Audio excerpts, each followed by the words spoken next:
Do you ever just wake up and feel totally off?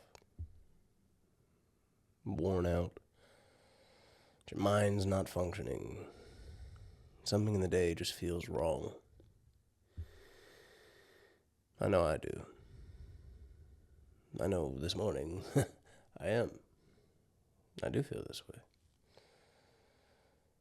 I've committed myself to sit down and record and create this podcast, but this is like my fourth beginning, my fourth introduction, and this time I'm not going to cut it.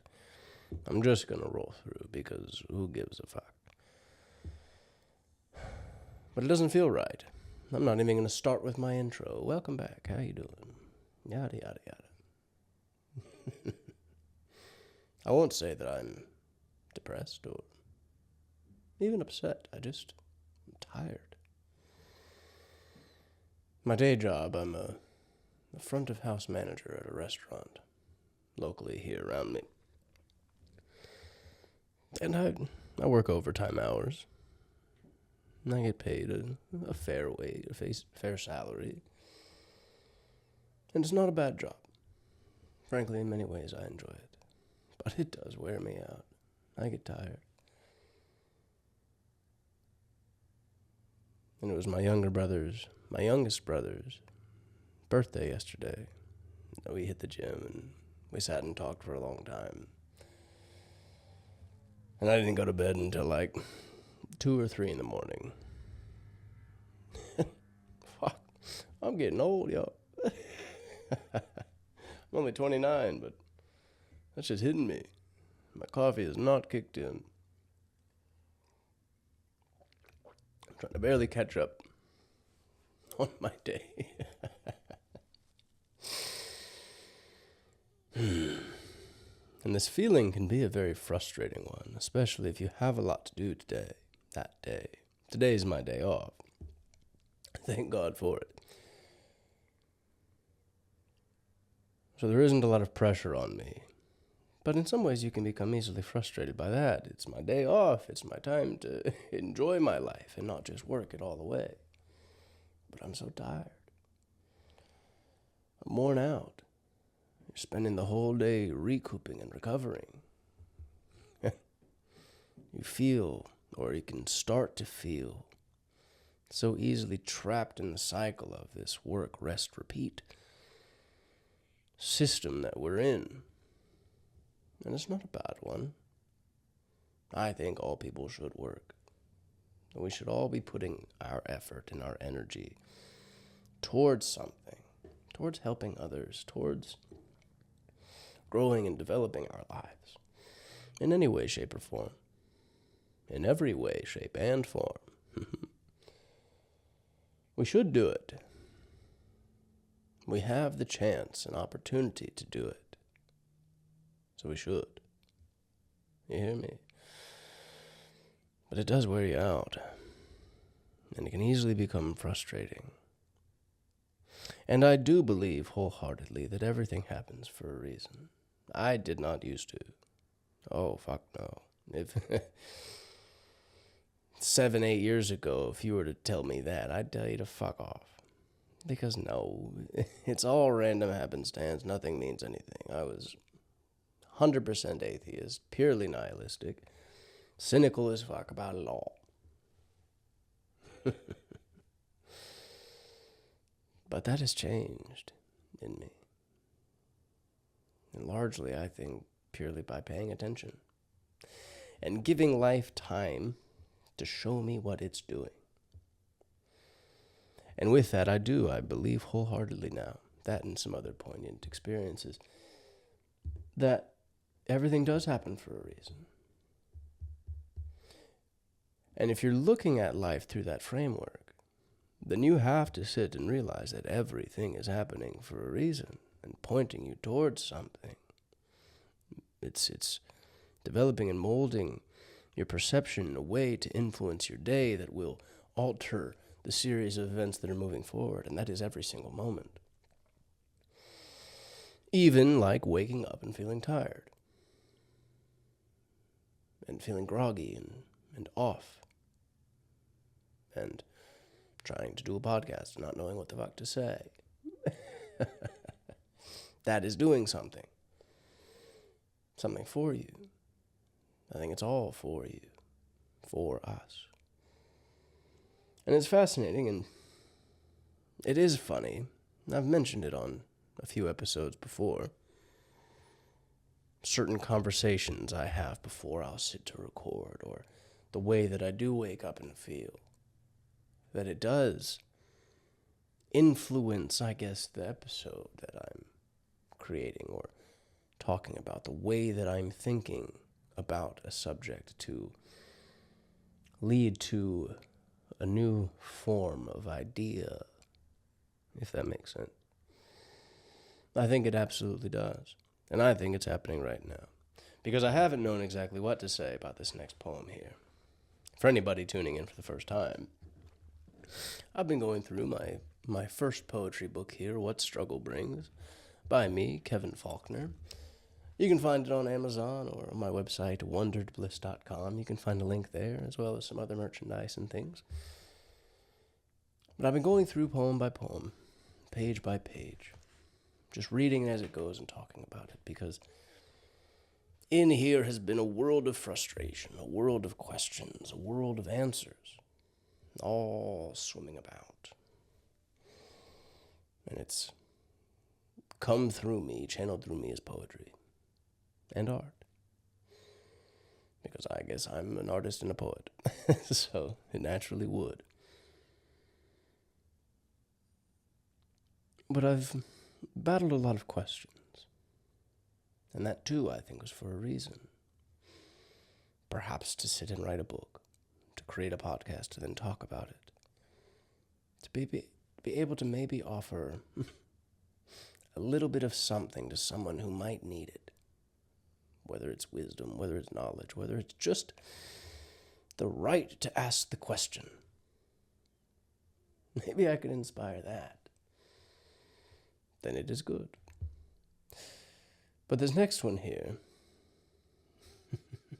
I've been a bit weary to talk about. I guess because of the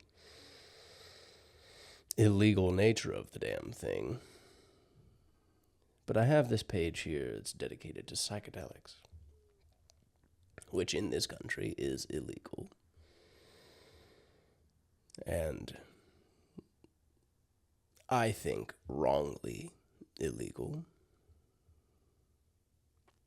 I understand the push against drugs, the danger that they can pose to the individual and to society. I understand it.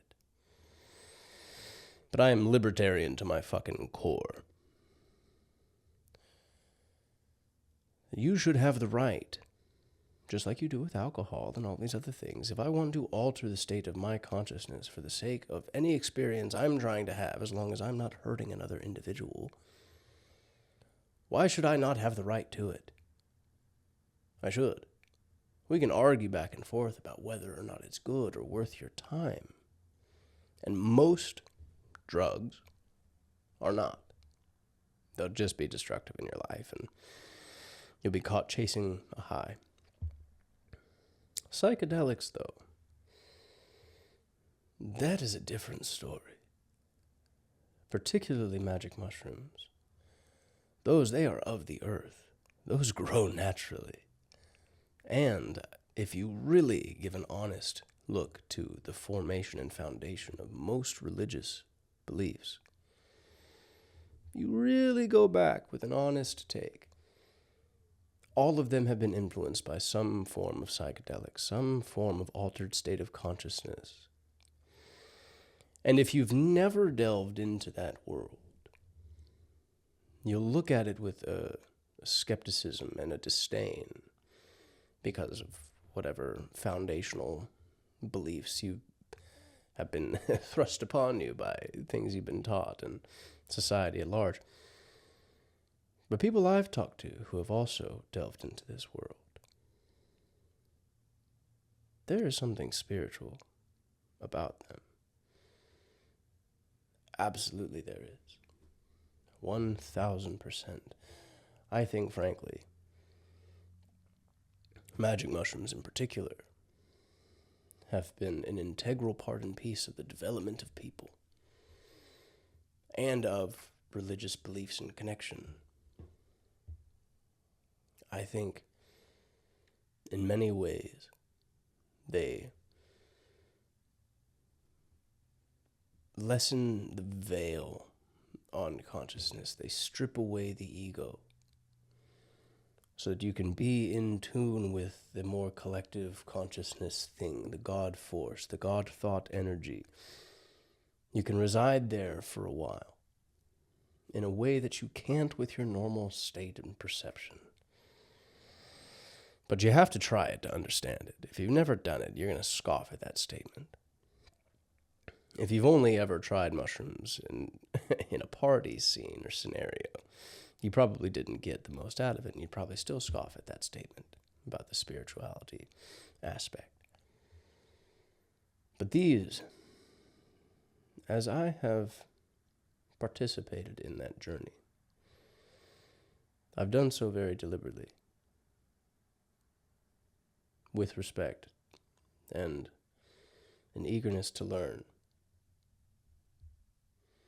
from God, from spirit, from the things that these mushrooms can open your mind to. And it is fascinating. It is fascinating, and it will teach you the most interesting things in the most interesting of ways. But this whole next bit, I have a whole piece of art that I did involved in here. That's kind of an homage to Terrence McKenna's The Stoned Ape Theory. It's the piece of art that I have right above my head, too. And it fits so perfectly in here. It was this piece of work that took me literally months, a whole semester worth of time in college to create.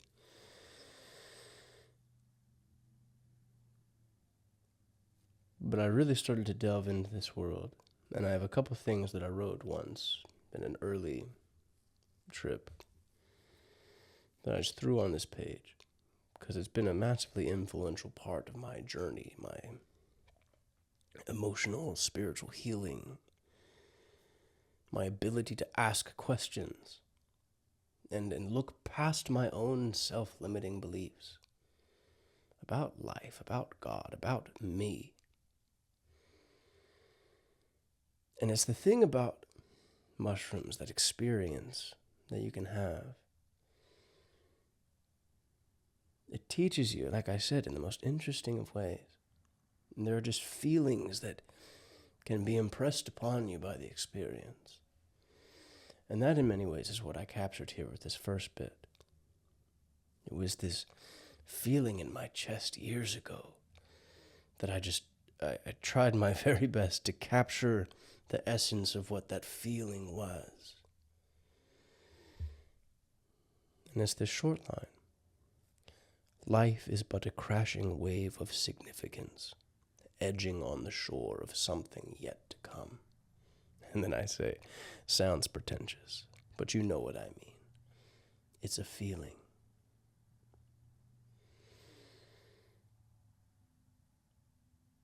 And that is what I was saying earlier about how everything is happening for a reason. Each moment is leading to the next, and to the next, and to the next, and flavoring and peppering every new venture. And I say it, life is but a crashing wave of significance, edging on the shore of something yet to come. That was the only way that I could capture that feeling that I was having, brought about by this psychedelic experience. This realization of life and what is happening. Because it's true. The future doesn't exist. The past doesn't exist. All that exists is the ever-present moment, the now. That is true. The past did happen, but it no longer exists now, because now exists now. The future exists in potential, but it doesn't yet exist, because the only thing that exists is now. It's this crashing wave of significance. And that, I think, is such an interesting way to say that. to view it. Life is but a crashing wave of significance. In that imagery, you can see it all. The whips and the whirls, the tangled mess of experience as we're having it, the sleepless nights, the helpless days. All of it. But it's of significance. It's of life. We get this chance to be, this chance to feel, this chance to dream. And it's all edging on the shore of something yet to come. It's all leading to the next moment, and the next moment of significance, and the next ability to feel, maybe deeper, maybe more profoundly than you ever have before. To love with all of your heart. It is a thing that continues to grow. And that to me is, oh my goodness, it was such a simple idea, but such an impression on my soul. Ooh, I can feel it now. I remember the day. And then I have this other piece, and it's funny, I play around with my art and everything, especially on this page. It was fun. I put it upside down and in bold, just to make it a little funnier. I don't know, to fit the theme of the psychedelics. And this is another thing about it. The thing about psychedelics, particularly magic mushrooms, that is so fascinating. I say it. Psychedelics are in every way what I have felt before. Just maybe now. It's everything all at once. And that, I was trying to describe what they feel like. And granted, I've delved into many experiences, smoked a shit ton of weed, played around with several different drugs, different things, drank a lot, delved deep into my own imagination. So when I say they are in every way what I have felt before, just maybe now, it's everything all at once. It is this weird back and forth where it's, you've never been so fucked up, but you've never been more clear. You've never felt so chaotic, but you've also never experienced such peace. They really can shake your foundation of what is real. And to me, it begs the very question of what is real. And I've written much, much more about them, and they'll be in my upcoming books. Because they are fascinating experiences.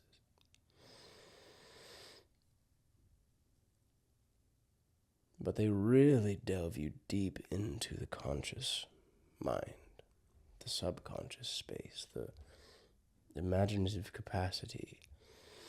And it's something that is so interesting that really, really can make you start to think. Because life feels very real.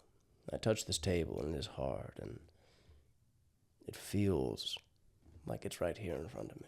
Absolutely, 100%. We have measurable experiences and all kinds of repeatable evidence to point towards the physical reality being real, right? But it forces you to think of a dream. Something that we say is a purely conscious experience, the dream that we have in the middle of the night. But in those dreams, you can see color, feel feelings. You are in this experience that feels real. But we all agree it's just a projection of our unconscious mind in this happening. But it doesn't happen every night, but sometimes, like, I certainly have had dreams where I wake up and I'm like, what the fuck just happened? And for a moment there, as you're coming to, you're a little shaky. You're like, wait, hold on. What is real right now? Other dreams, it's so fanciful or it's so strange, like you can know it, you're dreaming. But the very experience itself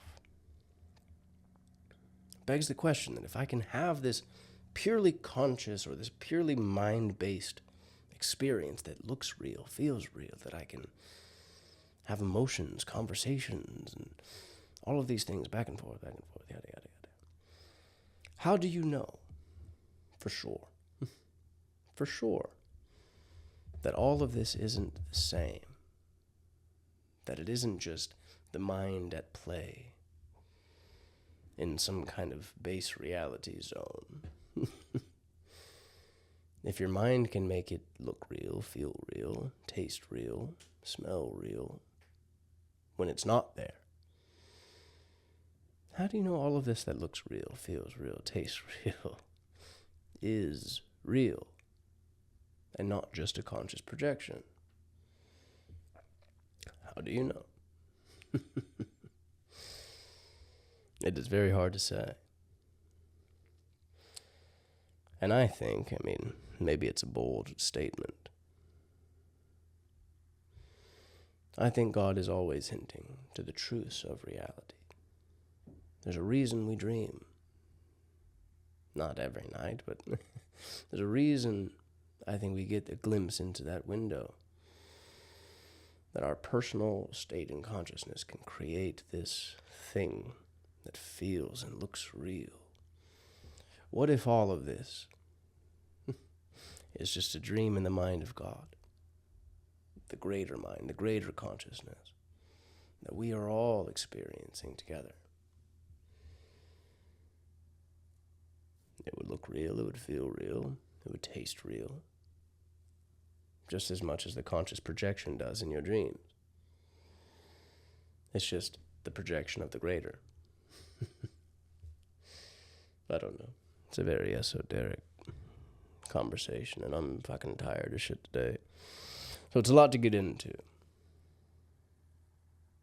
I've been thinking about it for years.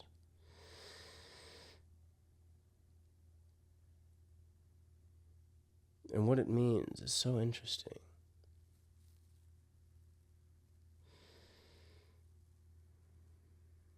Because we think we're surrounded by all of these physical limitations in our life. The emotional limitations, anything that's blocking us from our ability to believe in ourself, our potential, our outcomes as a whole, as a people, as anything. We feel very trapped by the physical limitations. But if it is just a conscious projection,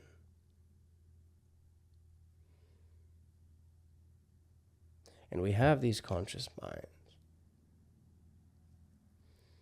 that can move about, can dream, and can manipulate maybe that greater conscious energy, can work with. It opens the door to what the limitations are. It really does. And it gets into a lot of those ideas of manifestation. I love thinking about what Christ said, because I don't think people give it enough credence. Talking about faith. If you have but the faith of a mustard seed, you could move a mountain. I think a lot of people just could glaze over that. But faith in that way, it's the absolute surrender of doubt. It's belief, it's a knowing. That even if you know this much, but you know it, and you don't doubt it, the power of that is outreaching in a way so grand that you could move a mountain, he said. And it's likely a metaphor, but that's it.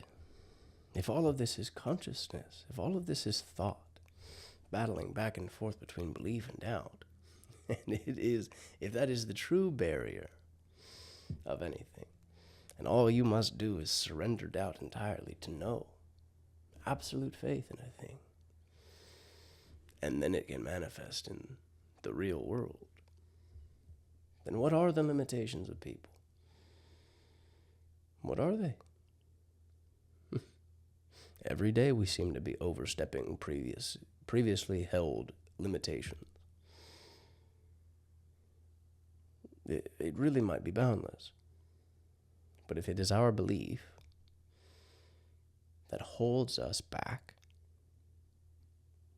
then the only thing to do is to surrender that disbelief and then move forward.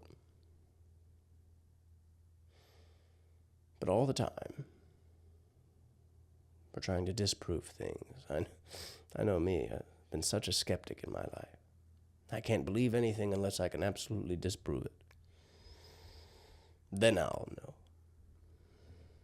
But then you're just stuck all the time in disbelief, trying to disprove. And if that is the real limitation of life, then you're going to live a very limited life. And it will be this self-fulfilling prophecy, this self-fulfilling story of how things aren't possible because I don't believe things are possible. And it's all so silly. It's all so silly. But it comes at the cost of looking crazy. It comes at the cost of being misunderstood. It comes at the cost of looking past the commonly held limitations and people not understanding it, not understanding you. But if that is all it takes, fuck. That's okay. Why would I care if that's all it takes? But the only way to see is to actually believe it, to actually surrender that doubt, to actually live faithfully, to actually do it. And so often we're not willing to. Because of fear, because of doubt, long-held disbelief. It's all silly. But, I don't know, I'll talk about this more. Because who gives a shit anymore? I'll come back another day. I'll talk some more. I'm going to go write some more poetry and spend the rest of my day doing whatever the hell I want. I hope you go do it too. Peace.